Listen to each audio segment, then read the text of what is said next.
Guys, share ko lang yung experience ko about sa pagkuha ko ng postal ID kanina. Ngayon lang, March 1, 2022.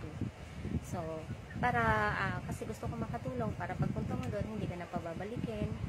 Kasi ang hirap. Tapos, syempre, mahal yung pamasahe. Kaya, eto na lang yung mga tips. Una is kumuha ka ng barangay clearance sa barangay o kung saan ka nakatira para kasi magiging present address mo yun.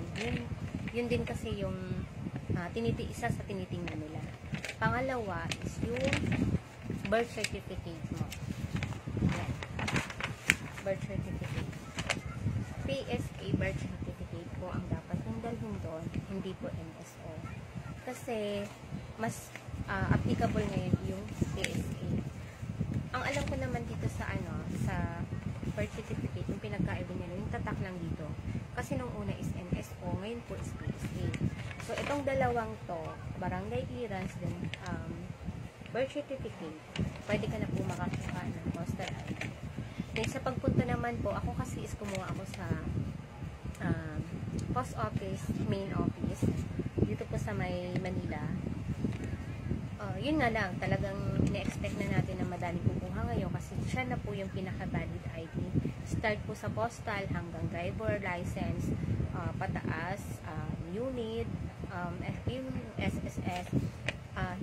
Magiging, ang ano kasi ngayon is, nagiging supporting document na lang po is yung PhilHealth tsaka TIN ID.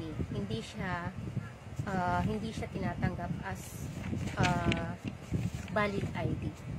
So, kung yung mga wala pang ID, yun po yung unang yung gawin is kumuha po kayo ng barangay clearance sa barangay nyo, then PSA birth certificate po.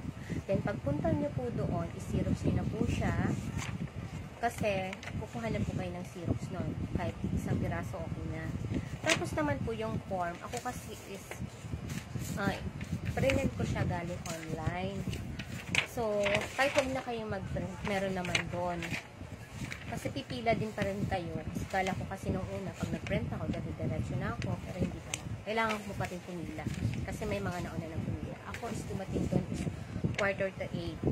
Tapos, nasa na ako, 185.